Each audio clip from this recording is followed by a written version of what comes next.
넌 뭐야? 어디서 굴러먹던 계집이 감히 장교 휴게실을 더럽히고 있어? 당장 꺼져! 대령의 폭언이 쏟아지는 순간 그녀는 조용히 품에서 무언가를 꺼냈습니다. 은색 별 2개가 빛나는 순간 휴게실의 공기가 얼어붙었는데요. 과연 이 여성의 정체는 무엇이었을까요? 그리고 오만한 대령에게는 어떤 운명이 기다리고 있었을까요? 영상 보시기 전에 구독과 좋아요 한번 눌러주시면 세상 사연에 큰 힘이 됩니다. 무료로 할 수 있는 소중한 응원, 더 좋은 이야기로 보답하겠습니다. 이제 시작하겠습니다. 강원도 원주시에 위치한 제1군수지원사령부는 우리 육군의 군수 물자를 책임지는 핵심 기지였다. 수천 명의 장병이 근무하는 이곳은 전국 각지의 부대로 보급되는 탄약과 장비, 피복과 식량을 관리하는 거대한 병참 기지였다. 그 중에서도 제11보급창은 수만 가지의 장비와 물자가 매일같이 입고되고 출고되는 곳이었다. 이곳에서 발생하는 문제는 단순히 한 부대의 문제로 끝나지 않았다. 전군의 전투력에 직결되는 사안이었기에 늘 팽팽한 긴장감이 감도는 장소였다. 초겨울의 찬 기운이 대지를 감싸던 이른 아침, 계급장을 떼어낸 낡은 전투복 차림의 한 여성이 부대 정문 앞에 섰다. 그녀의 이름은 한소희였다. 육군본부 감찰실장이라는 중책을 맡고 있는 소장 계급의 장성이었으나 오늘은 그 어떤 신분의 흔적도 드러내지 않은 채였다. 견장에는 계급장이 없었고 전투복은 일부러 여러 차례 빨아 색이 바랜 것으로 골랐다.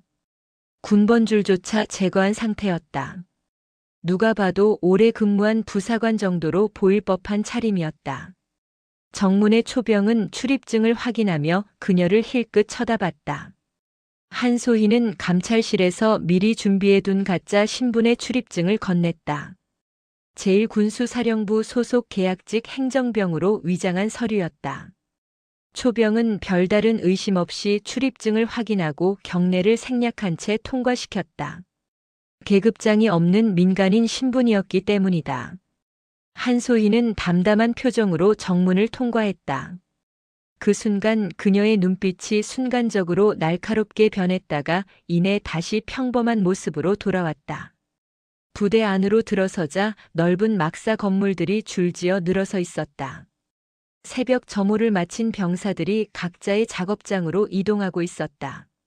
한소희는 천천히 걸으며 주변을 관찰했다. 겉으로 보기에는 평범한 군부대의 아침 풍경이었다. 하지만 그녀의 눈에는 보통 사람들이 놓치는 세밀한 부분들이 들어왔다. 병사들의 표정, 걸음걸이, 상호 간의 대화 패턴, 그리고 무엇보다 그들의 눈빛에서 풍기는 분위기 같은 것들이었다. 한소희는 과거 707 특수임무단에서 10년 가까이 복무했던 정예 요원 출신이었다.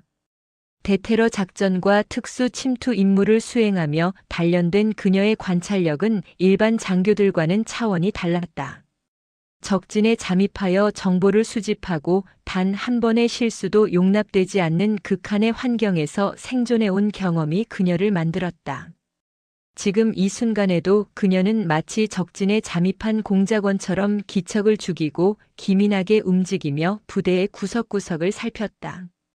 첫 번째로 향한 곳은 제3창고였다. 탄약과 폭발물을 제외한 각종 장비가 보관된 곳이었다. 창고 입구에는 당직 부사관이 졸음을 참으며 앉아 있었다. 한소희는 자연스럽게 다가가 물었다. 여기 재고 조사 나온 사람인데요. 들어가도 될까요? 당직 부사관은 귀찮다는 듯 손을 흔들며 대답했다. 아, 예. 들어가세요. 장부는 안쪽 책상에 있어요. 한소희는 고개를 끄덕이고 창고 안으로 들어갔다. 형광등 불빛 아래로 드러난 창고 내부는 한눈에 봐도 관리 상태가 엉망이었다. 팔레트 위에 쌓인 물품들은 정리되지 않은 채 아무렇게나 놓여 있었고 일부 장비는 바닥에 그대로 방치되어 먼지가 수북이 쌓여 있었다. 더욱 심각한 것은 장비 분류표가 붙어 있지 않거나 잘못 붙어 있는 경우가 허다했다는 점이었다. 한소희는 품속에서 작은 카메라를 꺼내 조용히 사진을 찍기 시작했다. 방탄복이 담긴 박스는 개봉된 채 방치되어 있었고 야간 투시경 케이스는 자물쇠가 열려 있었다. 정상적인 군수 관리라면 있을 수 없는 상황이었다. 이것은 단순한 부주의가 아니었다. 의도적으로 물자를 빼돌리기 위한 시스템적인 허점이거나 아니면 관리 감독이 완전히 붕괴된 상태였다.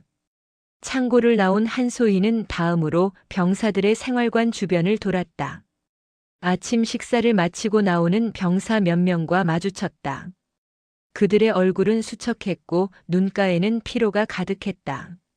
한소희는 그중 한 명에게 자연스럽게 말을 걸었다. 힘들어 보이네요. 여기 근무가 많이 빡빡한가 봐요. 병사는 잠깐 망설이다가 작은 목소리로 대답했다.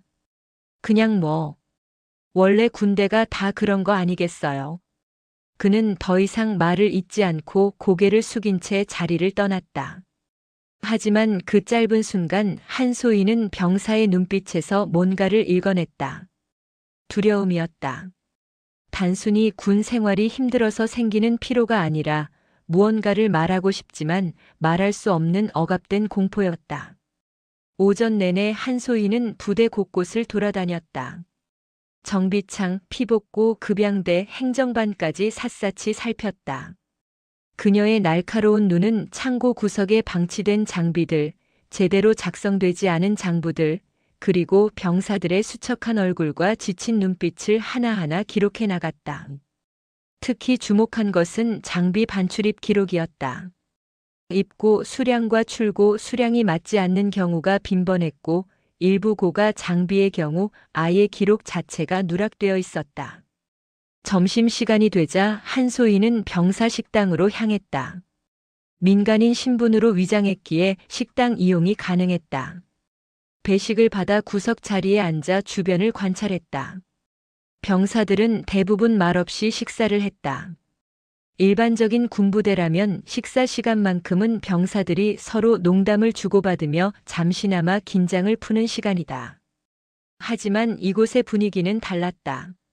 무겁고 침울한 공기가 식당 전체를 짓눌렀다. 그때 간부 식탁 쪽에서 큰 목소리가 들렸다. 중년의 대령이 부하 장교들에게 뭔가를 지시하고 있었다. 한소희는 귀를 기울였다. 이번 주 안에 재고 조사 마무리해야 돼. 다음 주에 군수사령부에서 실사 나온다고 했어. 서류 정리 확실히 해. 알겠습니다, 창장님. 한소희는 그 대령의 얼굴을 기억에 새겼다. 계급장을 보니 대령이었고 보급 창장으로 보였다. 아마도 이 부대의 실질적인 책임자일 것이었다. 그의 표정에서는 자신감이 넘쳤다. 아니, 자신감이라기보다는 오만함에 가까웠다. 마치 이곳에서 자신을 견제할 사람은 아무도 없다는 확신이 서린 얼굴이었다. 오후가 되자 한소희는 본청 건물로 이동했다. 여기서는 행정 업무를 처리하는 참모들과 지휘부가 근무하고 있었다. 그녀는 일부러 간부 휴게실 근처를 어슬렁거렸다. 감찰의 핵심은 공식적인 서류나 보고서가 아니라 사람들의 일상적인 대화와 행동 패턴에서 단서를 찾는 것이었다. 복도를 지나가던 중 2명의 중위가 작은 목소리로 대화하는 것이 들렸다. 이번 달도 또 틀어졌대. 장부 맞추느라 밤샐 것 같아. 에휴, 맨날 그런 식이야. 위에서 알아서 처리하라고만 하지. 한소희는 걸음을 멈추지 않고 지나쳤지만 그 대화 내용은 정확히 기억했다. 장부가 맞지 않는다는 것, 그리고 그것을 은폐하라는 지시가 내려온다는 것. 이것은 명백히 조직적인 비리의 징후였다. 해가 기울 무렵 한소희는 부대 외곽의 야적장을 둘러봤다. 이곳에는 대형 장비와 차량들이 보관되어 있었다. 철조망으로 둘러싸인 넓은 공터에 군용 트럭과 장갑차들이 줄지어 서 있었다. 그런데 이상한 점이 있었다. 장비 대수가 장부에 기록된 것보다 명백히 적어 보였다. 한소희는 카메라로 야적장 전체를 촬영했다. 707 특임대에서 함께 근무했던 동료들이 떠올랐다. 그들과 함께 북한 지역에 잠입하여 정보를 수집하던 시절 적진 한복판에서도 침착함을 잃지 않았던 훈련이 지금 이 순간에도 살아 움직였다. 그때나 지금이나 그녀의 임무는 같았다. 조국의 안보를 위협하는 적을 찾아내는 것. 다만 과거의 적이 국경 너머에 있었다면 지금의 적은 군복을 입고 이 부대 안에 있을 뿐이었다. 어둠이 내리기 시작했다. 한소희는 마지막으로 보급창 본청 건물로 돌아왔다. 이제 내일은 본격적으로 움직여야 할 시간이었다. 오늘 하루 동안 수집한 증거들만으로도 이미 충분히 의심스러운 정황들이 드러났다. 장비 관리 부실, 장부 조작 정황, 그리고 무엇보다 병사들의 침묵과 두려움. 이 모든 것이 이곳에 심각한 문제가 있다는 신호였다. 한소희는 본청 건물 2층의 간부 휴게실로 올라갔다. 마침 사람이 없는 것을 확인하고 창가 자리에 앉았다. 품속에서 작은 수첩을 꺼내 오늘 관찰한 내용들을 정리하기 시작했다. 창밖으로는 부대의 야경이 펼쳐졌다. 수많은 병사들이 저마다의 위치에서 조국을 지키기 위해 땀 흘리고 있었다. 그런데 그들을 책임져야 할 지휘관들이 사리사욕을 챙기고 있다면 그것은 용서받을 수 없는 배신이었다. 한소희는 수첩을 덮고 창밖을 바라보았다. 이제 곧 그림자 속에 숨어있던 진실이 드러날 것이었다. 그리고 그 진실 앞에서 누구도 비켜갈 수 없을 것이었다. 설령 그가 대령이든 장군이든 그 어떤 권력을 가진 자라 할지라도 말이다. 한소희는 조용히 차를 한 모금 마셨다. 고요한 휴게실에 그녀 혼자만이 앉아 있었다. 하지만 그 고요함은 폭풍 전야의 정적이었다. 강태식 대령은 제11보급 창장으로 부임한 지 3년째였다. 그는 이 부대에서 무소불위의 권력을 휘두르는 절대자로 군림해왔다. 대령 계급장을 단 그의 어깨는 늘 당당했고 부하들 앞에서 그의 목소리는 명령이 아니라 선고에 가까웠다. 그를 거스르는 자는 없었다. 정확히 말하면 거스를 수 없었다. 강태식의 집무실은 본청 건물 3층에 위치했다. 넓은 창문으로 부대 전경이 한눈에 들어오는 최고의 자리였다. 그의 책상 위에는 각종 서류가 정돈되어 있었지만 그것들은 대부분 거칠애에 불과했다. 진짜 중요한 서류들은 책상 서랍 깊숙한 곳, 이중 잠금 장치로 보호되는 금고 안에 숨겨져 있었다. 군납 업체들과 주고받은 계약서, 뒷돈 거래의 증거가 될 수 있는 통장 사본, 그리고 장비 불법 매각 관련 서신들이었다. 지난 수년 동안 강태식은 치밀하게 계획된 시스템을 구축했다. 군납 업체 사장들과는 정기적으로 만났다. 겉으로는 공식적인 업무 협의였지만 실상은 리베이트를 챙기는 자리였다. 방산업체가 납품하는 장비의 단가를 부풀려 계약하고 그 차액의 일부를 개인 계좌로 받았다. 처음에는 조심스럽게 소액으로 시작했지만 아무도 눈치채지 못하자 규모는 점점 커졌다. 이제는 한 건당 수천만 원에서 억 단위까지 뒷돈이 오갔다. 부대 운영비 횡령도 그의 주요 수입원이었다. 병사들의 급식비를 깎아 차액을 빼돌렸고 시설 보수 명목으로 예산을 받아놓고 실제로는 공사를 축소하거나 아예 하지 않았다. 장비 정비 예산도 마찬가지였다.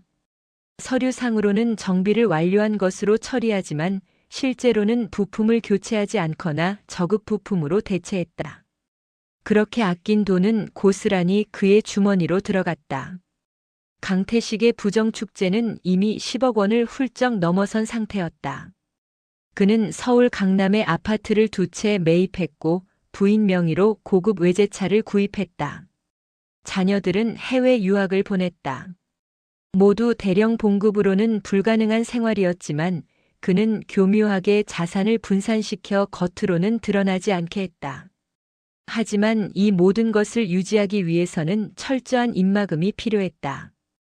강태식은 자신의 비리를 숨기기 위해 부하들에게 공포 정치를 일삼았다. 그의 지휘 아래 있는 장교와 부사관들은 모두 그의 눈치를 살폈다. 조금이라도 의문을 제기하거나 불만을 표출하면 즉각 보직 해임이나 징계가 떨어졌다. 심한 경우 근무 평정을 최하점으로 매겨 진급을 막아버렸다. 1년 전에는 한 젊은 대위가 장비 재고가 맞지 않는다는 보고서를 작성하려다 강태식의 미움을 샀다. 그 대위는 이틀 만에 오지의 GOP 부대로 전출되었고 그 후로는 아무도 감히 문제를 제기하지 않았다. 병사들은 더욱 취약했다. 그들은 상관의 부당한 명령에도 묵묵히 따를 수밖에 없었다. 저항하면 얼차려와 가혹 행위가 기다리고 있었다. 강태식이 이처럼 오랫동안 비리를 지속할 수 있었던 데는 또 다른 이유가 있었다. 바로 그의 탄탄한 인맥이었다. 그는 육군 사관학교 53기로 동기들 중 상당수가 이미 장성으로 진급했거나 군 주요 보직에 있었다. 특히 군수사령부 부사령관이 같은 기수였고 육군본부 인사참모부에도 친한 선배가 있었다. 이들은 서로를 보호하는 카르텔을 형성하고 있었다. 감찰이 나온다는 소식이 들리면 강태식은 미리 연락을 받았다. 그러면 그는 재빨리 장부를 조작하고 문제가 될 만한 물자는 다른 곳으로 옮겨 놓았다. 감찰관들이 도착할 즈음이면 모든 것이 완벽하게 정리되어 있었다. 형식적인 감찰이 끝나면 그는 감찰관들을 환대했다. 고급 식사를 대접하고 지역 특산품을 선물로 건넸다. 감찰관들도 동료 장교들에게 불편을 주고 싶지 않았다. 그렇게 감찰은 항상 무사통과였다. 강태식은 자신의 시스템이 완벽하다고 믿었다. 그 어떤 감찰도 자신을 건드릴 수 없다는 확신이 있었다. 그는 자주 부하들에게 이렇게 말하곤 했다. 이 부대는 내가 책임진다. 내 말만 잘 들으면 너희도 편하게 근무할 수 있어. 쓸데없는 생각은 하지 마. 그의 말투에는 협박과 회유가 동시에 담겨 있었다. 부하들은 고개를 끄덕일 뿐이었다. 그들 역시 강태식의 비리를 어느 정도 눈치채고 있었지만 차라리 모른 척하는 것이 안전하다는 것을 알고 있었다. 그날도 강태식은 오전 내내 집무실에서 서류를 검토하고 있었다. 실제로는 서류를 보는 척하며 스마트폰으로 주식 시세를 확인하는 중이었다. 최근 부정한 방법으로 모은 자금 일부를 주식에 투자했는데 수익률이 괜찮았다. 그는 만족스러운 미소를 지으며 화면을 넘겼다. 점심시간이 가까워지자 강태식은 자리에서 일어났다. 간부 식당에서 식사를 하고 나서 본청 건물 2층에 있는 간부 휴게실에 들를 생각이었다. 최근 새로 들여온 커피 머신이 있다는 이야기를 들었다. 식사 후 커피 한 잔을 마시며 잠시 쉬는 것이 그의 일과였다. 강태식은 식사를 마치고 여유롭게 2층으로 올라갔다. 복도를 지나며 마주치는 하급 장교들과 부사관들은 모두 그에게 경례를 올렸다. 그는 건성으로 답례를 하며 지나쳤다. 간부 휴게실 문을 열고 들어서는 순간 그는 창가 자리에 앉아 있는 낯선 여성을 발견했다. 한소희는 조용히 차를 마시고 있었다. 화장기 없는 얼굴에 계급장조차 보이지 않는 낡은 전투복 차림이었다. 강태식은 순간 눈살을 찌푸렸다.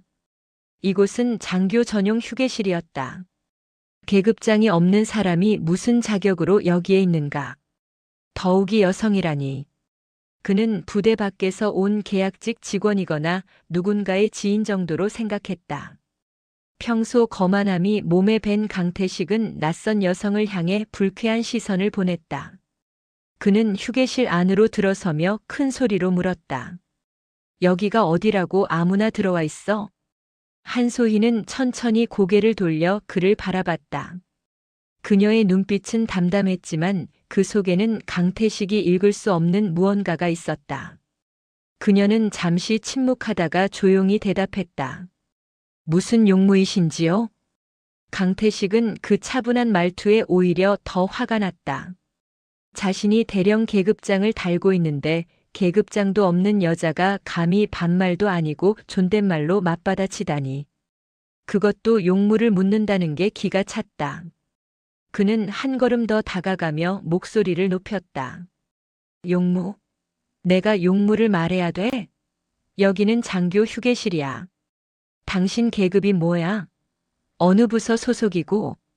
한소희는 여전히 침착했다. 그녀는 찻잔을 내려놓고 강태식을 똑바로 바라보며 말했다.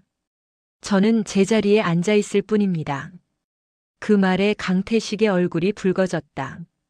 주변에 있던 몇몇 장교들이 상황을 지켜보고 있었지만 아무도 나서지 않았다. 강태식의 기세에 눌려 모두 숨을 죽이고 있었다. 강태식은 더욱 공격적으로 나왔다.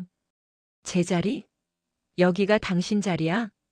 도대체 어디서 굴러먹던 사람이 장교들의 신성한 휴식처를 더럽히고 있어? 그의 말투에는 명백한 성차별적 비하가 담겨 있었다. 그는 여성을 깔보는 태도를 전혀 숨기지 않았다. 한소희는 여전히 표정 변화 없이 그를 바라볼 뿐이었다. 그녀의 침묵이 강태식을 더욱 자극했다. 강태식은 한소희가 들고 있던 찻잔 쪽으로 손을 뻗었다. 순간 그의 손이 찻잔을 쳤고 뜨거운 차가 한소희의 가슴팍으로 쏟아졌다. 휴게실 안에 있던 장교들이 놀라 숨을 죽였다. 하지만 누구도 말리지 않았다. 강태식의 보복이 두려웠기 때문이다. 한소희는 천천히 자리에서 일어났다. 젖은 옷을 닦아내지도 않았다. 그녀는 조용히 품속으로 손을 넣었다. 그리고 무언가를 꺼냈다. 은색 별 2개가 박힌 소장 계급장이었다. 휴게실의 시간이 멈춘 듯 했다. 한소희는 침착하게 그 계급장을 어깨 견장에 부착했다. 그리고 강태식을 똑바로 바라보며 또렷한 목소리로 말했다. 육군본부 감찰실장 소장 한소희다. 강태식의 얼굴에서 혈색이 사라졌다.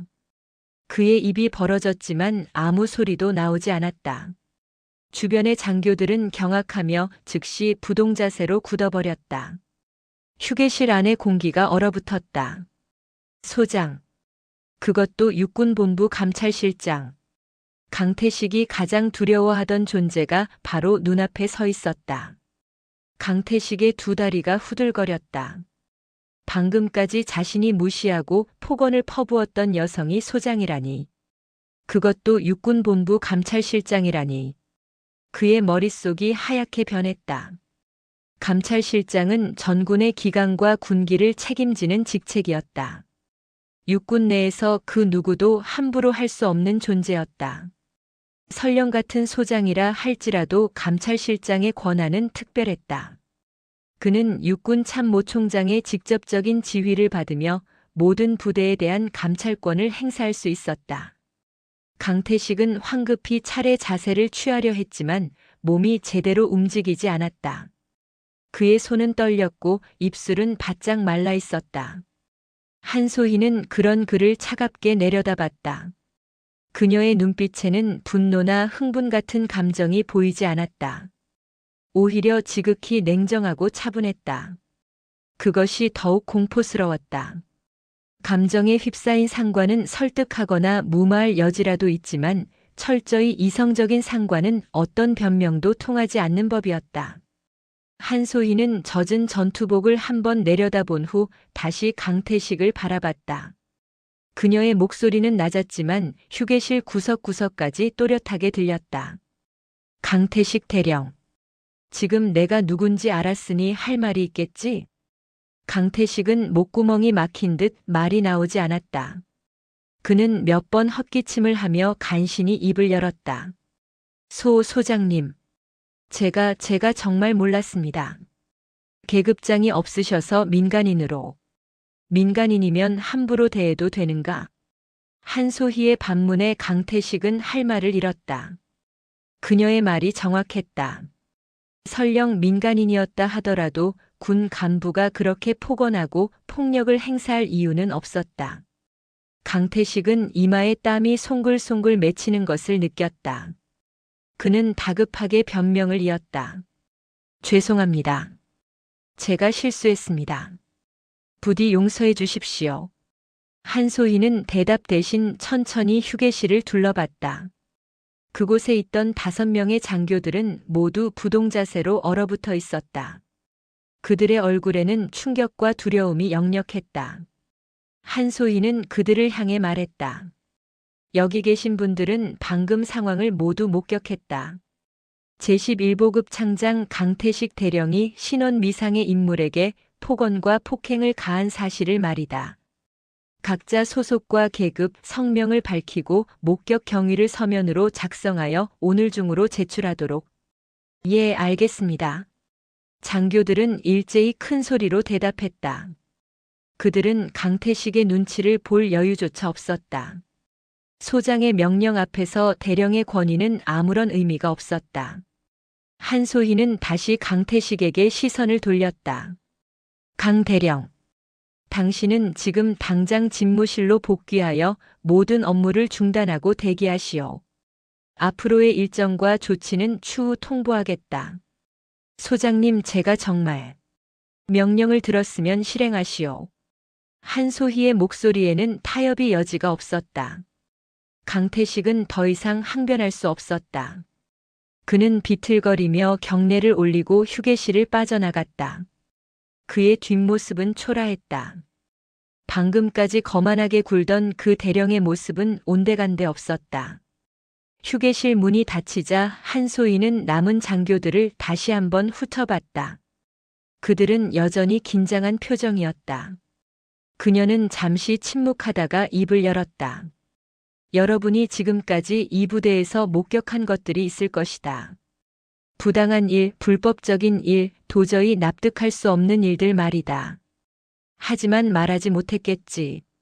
두려웠을 것이다. 장교들은 아무 말도 하지 못했다. 한소희의 말이 너무나 정확했기 때문이다. 그들은 강태식의 비리를 어느 정도 알고 있었다. 하지만 입을 열면 자신들이 당할 것이 뻔했기에 침묵했다. 한소희는 계속 말했다. 나는 육군본부 감찰실장으로서 이 부대의 자맹 감찰을 실시하러 왔다. 이미 충분한 정황 증거를 확보했다. 이제부터는 본격적인 조사가 시작될 것이다. 여러분께 한 가지만 당부한다. 진실을 말하라. 거짓으로 동료를 보호하려는 것은 결국 조직 전체를 병들게 한다. 한소희의 말에는 권위뿐만 아니라 진정성이 담겨 있었다. 그녀는 단순히 비리를 적발하려는 감찰관이 아니었다.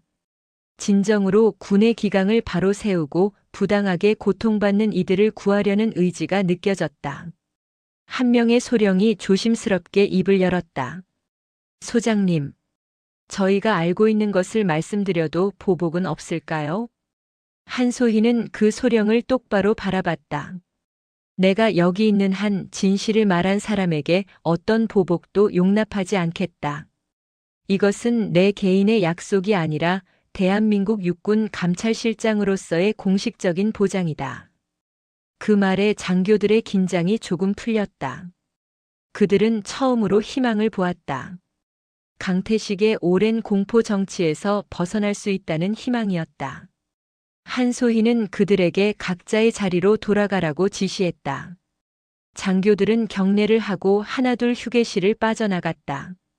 휴게실에 혼자 남은 한소희는 창밖을 바라봤다. 부대 연병장에서는 병사들이 훈련을 받고 있었다. 그들은 자신들을 착취하는 지휘관이 있다는 사실도 모른 채 묵묵히 땀을 흘리고 있었다. 한소희의 가슴이 먹먹해졌다. 그녀 역시 한때는 저 병사들처럼 조국을 위해 헌신하는 젊은 군인이었다. 707 특수임무단에 지원했을 때만 해도 그녀는 2등병이었다. 험난한 훈련을 거쳐 특수요원이 되고 수많은 작전을 성공시키며 계급을 올렸다. 그 과정에서 그녀가 배운 것은 진정한 강함은 권력에서 나오는 것이 아니라는 사실이었다. 진짜 강한 사람은 약자를 보호할 수 있는 사람이었다. 부당한 권력에 맞서 싸울 수 있는 용기를 가진 사람이었다. 한소희는 그런 사람이 되기로 결심했고 오늘 이 자리까지 왔다. 그녀는 품속에서 휴대전화를 꺼내 육군본부 감찰실 부실장에게 전화를 걸었다. 전화는 2번 만에 연결되었다. 저 한소희입니다. 지금부터 제11보급창에 대한 전격 감찰을 실시합니다. 감찰팀 전원을 즉시 투입하십시오. 그리고 헌병대에도 협조를 요청하십시오. 증거인멸을 막아야 합니다. 알겠습니다, 실장님. 1시간 내로 현장에 도착하겠습니다. 한소희는 전화를 끊고 다시 창밖을 바라봤다. 이제 시작이었다. 강태식은 단지 시작에 불과했다. 그의 배후에 누가 있는지, 비리의 규모가 어느 정도인지 아직 정확히 파악되지 않았다. 하지만 한소희는 끝까지 파헤칠 것이었다. 설령 그것이 장성급 인사와의 충돌로 이어진다 해도 물러서지 않을 것이었다. 강태식은 집무실로 돌아와 책상에 털썩 주저앉았다. 그의 손은 여전히 떨리고 있었다. 상황이 너무 급격하게 전개되었다. 아침만 해도 모든 것이 완벽했다. 자신의 왕국은 견고했고 아무도 자신을 건드릴 수 없을 것 같았다. 그런데 단 몇 분 만에 모든 것이 무너졌다. 강태식은 급히 서랍을 열어 휴대전화를 꺼냈다. 그는 떨리는 손으로 군수사령부 부사령관의 번호를 찾았다. 같은 육사 53기 동기였다. 그에게 연락하면 뭔가 방법이 있을 것이었다. 전화가 연결되었다. 여보세요, 형님. 저 강태식입니다. 오, 태식이. 무슨 일이야? 형님, 큰일 났습니다. 육군본부 감찰실장이 우리 부대에 잠입해 있었습니다. 지금 전격 감찰을 실시한다고. 전화기 너머로 잠시 침묵이 흘렀다. 그리고 부사령관의 무겁고 낮은 목소리가 들렸다. 한소의 소장인가? 예, 맞습니다. 이런.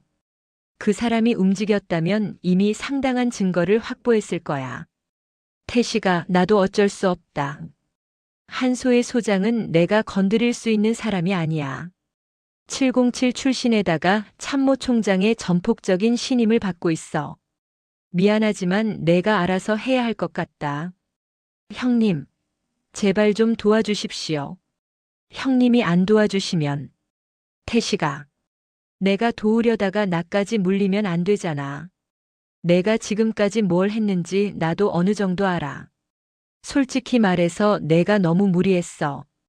경고했잖아. 이제는 내 스스로 책임을 져야 할 때야. 전화가 끊겼다. 강태식은 멍하니 휴대전화를 바라봤다. 그를 보호해 줄 거라 믿었던 인맥이 순식간에 무너졌다. 모두가 자기 살 길을 찾기에 바빴다. 이제 그는 정말로 혼자였다.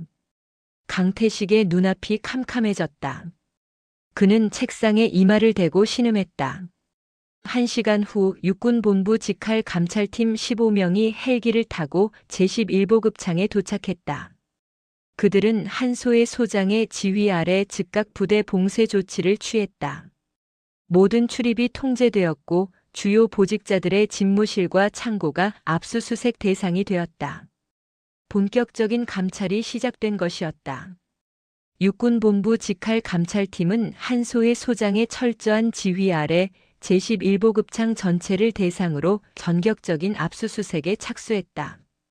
감찰팀원들은 각자 맡은 구역으로 흩어져 증거 확보에 나섰다.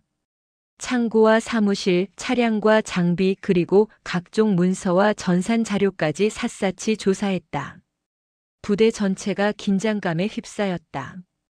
병사들은 무슨 일이 벌어지는지 정확히 알지 못했지만 뭔가 중대한 사건이 진행 중이라는 것만은 감지할 수 있었다. 한소희는 감찰팀 부실장인 김영철 대령을 불러 지시했다. 김 대령은 50대 초반의 베테랑 감찰관으로 한소희가 가장 신뢰하는 참모였다. 그는 수십 건의 대형 비리 사건을 적발한 경험이 있었고 문서 분석과 재무조사에 탁월한 능력을 지니고 있었다.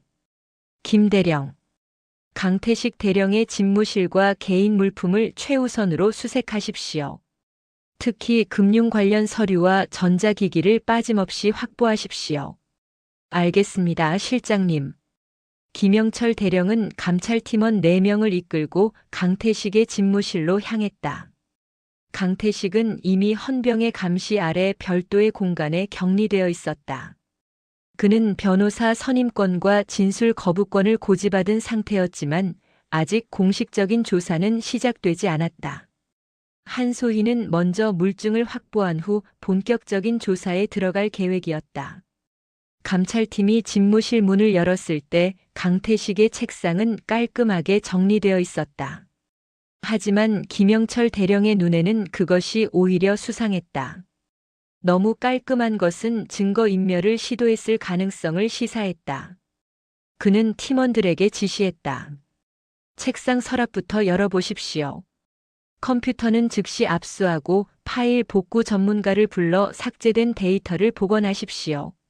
서랍을 열자 각종 문서가 나왔다. 대부분 일상적인 업무 서류였지만 김 대령은 그 중에서 이상한 점을 발견했다. 장비 반출입 대장의 일부 페이지가 찢어져 있었다. 고의적으로 제거한 흔적이었다. 그는 계속 서랍을 뒤졌다. 맨 아래 서랍에는 이중 잠금 장치가 되어 있는 작은 금고가 있었다. 금고를 개방하십시오. 헌병이 가져온 절단 공구로 금고를 열자 그 안에서 여러 개의 통장과 USB가 나왔다. 통장들은 모두 강태식의 가족 명의로 되어 있었지만 입금 내역을 보니 일반적인 급여나 저축과는 거리가 멀었다. 수천만 원 단위의 큰돈이 불규칙한 간격으로 입금되어 있었다. 김 대령은 즉시 이것을 증거물로 확보했다. USB를 노트북에 연결하자 여러 개의 폴더가 나타났다. 그중 하나의 폴더명은 거래처였다. 김 대령이 클릭하자 엑셀 파일이 열렸다. 거기에는 10여 개의 방산업체 이름과 금액, 날짜가 상세히 기록되어 있었다. 명백한 뒷돈 거래 장부였다. 김 대령은 즉시 한소희에게 보고했다. 실장님, 결정적인 증거를 확보했습니다. 비자금 장부로 보입니다. 잘했습니다. 계속 수색을 진행하십시오. 한소희는 다음 단계로 넘어갔다. 그녀는 창고 담당 감찰팀에게 연락했다. 창고에서는 이미 심각한 문제들이 발견되고 있었다. 장비 실물과 장부상의 수량이 맞지 않았다. 특히 고가의 야간 투시경과 통신 장비가 대량으로 누락되어 있었다. 담당 부사관을 불러 추궁하자 그는 떨리는 목소리로 진술했다. 창장님 지시로 일부 장비를 외부로 반출했습니다. 정비 명목이었지만 실제로는 민간업체에 팔았다고 들었습니다. 언제부터 이런 일이 있었습니까? 2년 전부터입니다. 처음에는 작은 물품이었는데 점점 규모가 커졌습니다. 한소희는 이 진술을 녹취했다. 장비 불법 매각은 단순 횡령을 넘어 군사 기밀 유출로 이어질 수 있는 중대한 범죄였다. 그녀는 조사를 더욱 강화하라고 지시했다. 그날 저녁 한소희는 감찰팀원들과 함께 회의를 열었다. 지금까지 확보한 증거를 종합하면 강태식의 죄목은 명백했다. 금품 수수, 부대 운영비 횡령, 장비 불법 매각, 그리고 부하에 대한 가혹 행위까지. 하지만 한소희는 뭔가 더 큰 것이 숨어 있다는 직감을 느꼈다. 이 정도 비리라면 왜 이렇게 철저하게 은폐하려 했을까? 왜 그렇게 많은 인맥을 동원해 감찰을 피하려 했을까? 한소희는 압수한 USB의 또 다른 폴더를 열어봤다. 폴더명은 프로젝트 K였다. 클릭하자 암호를 요구하는 창이 떴다. 그녀는 감찰실 사이버 보안팀에 해독을 의뢰했다.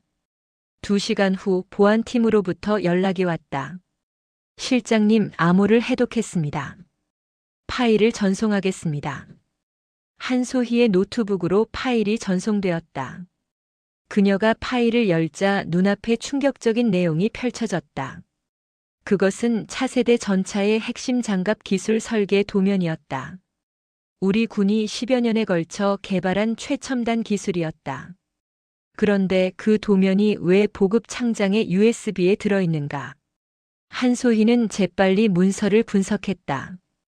도면 파일과 함께 이메일 주고받기 기록이 있었다. 수신자는 해외 방산업체의 이메일 주소였다. 강태식은 이 기밀 정보를 해외로 유출하려 했던 것이다.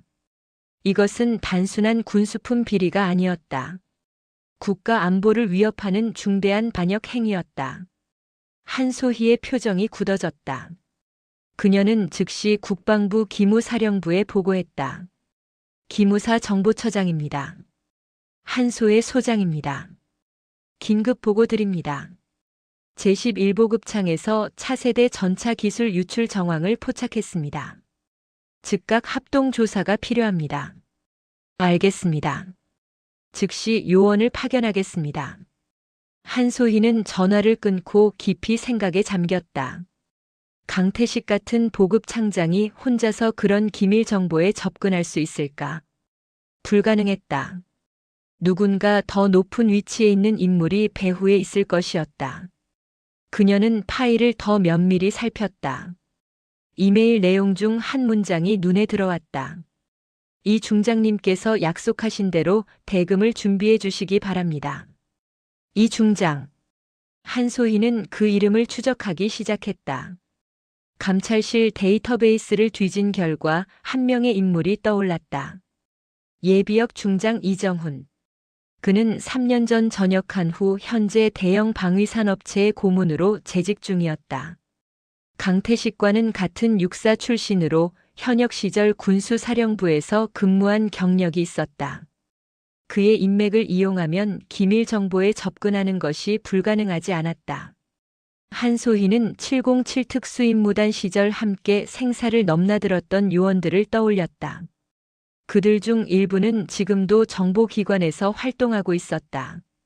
그녀는 비밀리에 그들에게 연락했다. 이정훈의 동선과 거래처를 추적하고 그의 통신 기록을 확보하라고 지시했다. 707 출신들은 한소희의 요청을 단 한 번도 거절한 적이 없었다. 그들은 여전히 같은 팀이었다. 이틀 후 707 요원들은 결정적인 증거를 확보했다. 이정훈이 해외 방산업체 관계자와 만나는 장면을 포착했고 그들의 대화를 녹음했다. 녹음 파일에는 기술 유출 대가로 억 단위의 돈을 받기로 했다는 내용이 명확히 담겨 있었다. 또한 이정훈의 비밀 계좌에 이미 상당한 금액이 입금되어 있다는 사실도 밝혀졌다. 한소희는 모든 증거를 종합하여 검찰과 기무사에 송치했다. 동시에 이정훈에 대한 긴급 체포영장을 신청했다. 사건의 심각성을 고려하여 법원은 신속하게 영장을 발부했다. 이정훈은 서울 자택에서 체포되었다. 예비역 중장 출신이라는 그의 지위도 법 앞에서는 아무런 소용이 없었다. 강태식은 이정훈의 체포 소식을 듣고 완전히 무너졌다. 그는 자신을 보호해줄 마지막 보루가 사라졌다는 것을 깨달았다. 조사실에서 그는 모든 것을 자백했다. 이정훈으로부터 받은 돈, 기술 유출 계획, 그리고 그동안 저질렀던 각종 비리까지. 그의 진술은 이정훈을 기소하는 데 결정적인 증거가 되었다. 한소희는 밤늦게까지 사무실에 남아 최종 보고서를 작성했다. 이번 사건은 단순한 군수품 비리를 넘어 국가 안보를 위협하는 중대 범죄였다. 그녀는 보고서에 이렇게 적었다. 제11보급창 강태식 대령과 예비역 이정훈 중장은 조직적으로 군 기밀을 유출하려 했으며 이는 국가보안법 위반에 해당한다. 또한 수년간 군수품을 횡령하고 부대 운영비를 착복하여 사적 이익을 취했다. 이들의 범죄 행위는 대한민국 육군의 명예를 실추시켰으며 국가 안보에 심각한 위협을 가했다. 엄정한 법적 처벌이 필요하다. 보고서를 제출하며 한소희는 깊은 한숨을 쉬었다. 군복을 입은 자들이 조국을 배신했다는 사실이 가슴 아팠다. 하지만 그녀는 물러서지 않았다. 권력의 압박에도 인맥의 방해에도 굴하지 않고 진실을 밝혀냈다. 그것이 707 요원다운 강인한 정신력이었고 그녀가 지켜온 군인으로서의 신념이었다. 제11보급창 비리 사건은 전군에 충격을 안겼다. 보급 창장이 수년간 군수품을 횡령하고 더 나아가 국가 기밀을 해외로 유출하려 했다는 사실이 언론을 통해 알려지자 국민들의 분노가 쏟아졌다. 국회 국방위원회는 긴급 청문회를 열었고 국방부 장관은 재발 방지 대책을 약속해야 했다. 하지만 무엇보다 중요한 것은 법의 심판이었다. 강태식 대령과 이정훈 예비역 중장은 군사법원에 기소되었다. 죄목은 국가보안법 위반, 군수품 횡령, 배임, 직권 남용, 폭행 등 10여 가지에 달했다. 특히 차세대 전차 기술 유출 시도는 국가 안보를 직접적으로 위협한 중대 범죄로 분류되었다. 군검찰은 두 사람에게 각각 15년 이상의 중형을 구형했다. 재판은 석 달에 걸쳐 진행되었다. 한소희는 핵심 증인으로 여러 차례 법정에 섰다. 그녀는 감찰 과정에서 확보한 증거들을 조목조목 제시하며 피고인들의 범죄 행위를 입증했다. 비자금 장부 USB에 담긴 기밀 문서, 해외 방산 업체와 주고받은 이메일, 그리고 707 요원들이 확보한 녹음 파일까지. 모든 증거는 명백했고 반박할 여지가 없었다. 강태식의 변호인은 그가 이정훈의 지시를 따랐을 뿐이라며 가명을 호소했다. 하지만 검찰은 강태식이 자발적으로 횡령과 부정 축제를 일삼았으며 기술 유출에도 적극 가담했다고 반박했다. 법정에서 강태식은 눈물을 흘리며 잘못을 뉘우쳤지만 판사의 표정은 차갑게 굳어 있었다. 이정훈의 경우는 더욱 심각했다. 그는 중장 출신으로 군에서 30년 넘게 복무하며 국가로부터 많은 것을 받았다. 그런 그가 조국을 배신하고 적성국 방산업체의 기밀을 팔아넘기려 했다는 사실은 변명의 여지가 없었다. 그의 변호인은 실제 유출이 이루어지지 않았다는 점을 들어 미수에 그쳤다고 주장했지만 법원은 그 주장을 받아들이지 않았다. 최종 선고 공판이 열렸다. 군사법원장은 엄숙한 표정으로 판결문을 낭독했다. 피고인 강태식은 국가보안법 위반, 군수품 횡령, 배임, 직권 남용, 폭행 등의 죄로 징역 12년에 처하고 육군 대령 계급을 박탈한다. 피고인 이정훈은 국가보안법 위반, 기밀 누설 시도, 뇌물수수 등의 죄로 징역 15년에 처하고 육군 중장 예편 처분을 취소하며 불명예 제대 처분한다. 방청석에서는 한숨소리가 흘러나왔다. 한때 군의 고위직을 역임했던 인물들이 중형을 선고받는 순간이었다. 강태식은 고개를 떨구고 있었고 이정훈은 창백한 얼굴로 허공을 바라보고 있었다. 그들의 오만과 탐욕은 결국 파멸로 이어졌다. 한소희는 방청석에서 판결을 지켜봤다. 그녀의 표정에는 승리의 기쁨보다는 깊은 안타까움이 서려 있었다. 군인으로서 나라를 지켜야 할 사람들이 욕심에 눈이 멀어 나라를 배신했다는 사실이 마음 아팠다. 하지만 동시에 정의가 승리했다는 안도감도 있었다. 법 앞에서는 계급도 인맥도 소용없었다. 진실만이 승리했다. 이번 사건은 우리 군 내부의 썩은 환부를 도려내고 기강을 바로 세운 역사적인 감찰 사례로 기록되었다. 국방부는 재발 방지를 위해 군수품 관리 시스템을 전면 개편했다. 보급창의 장비 반출입 절차를 전산화하고 주기적인 외부 감사를 의무화했다. 또한 내부 고발자 보호 제도를 강화하여 부당한 일을 목격한 장병들이 두려움 없이 신고할 수 있는 환경을 조성했다. 제11보급 창에도 변화가 찾아왔다. 새로 부임한 창장은 투명한 부대 운영을 약속했다. 병사들의 표정도 밝아졌다. 오랫동안 그들을 억눌렀던 공포와 긴장에서 벗어난 것이다. 한 병사는 한소희에게 편지를 보냈다. 소장님, 저희를 구해주셔서 감사합니다. 소장님이 오시기 전에는 매일이 두려웠습니다.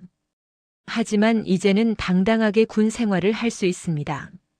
소장님 같은 분이 계셔서 우리 군이 희망이 있다고 생각합니다. 한소희는 그 편지를 읽으며 눈시울이 붉어졌다. 이것이 그녀가 군인으로서 추구해온 가치였다. 약자를 보호하고 정의를 실현하고 진정으로 나라를 지키는 것. 계급장이 주는 권력이 아니라 옳은 일을 할 수 있는 용기와 힘을 가지는 것이었다. 사건이 마무리된 후 육군본부는 한소희의 공로를 높이 평가했다. 육군 참모총장은 직접 그녀를 집무실로 불러 치하했다. 한소의 소장. 이번 사건은 우리 군의 자정 능력을 보여준 중요한 사례입니다.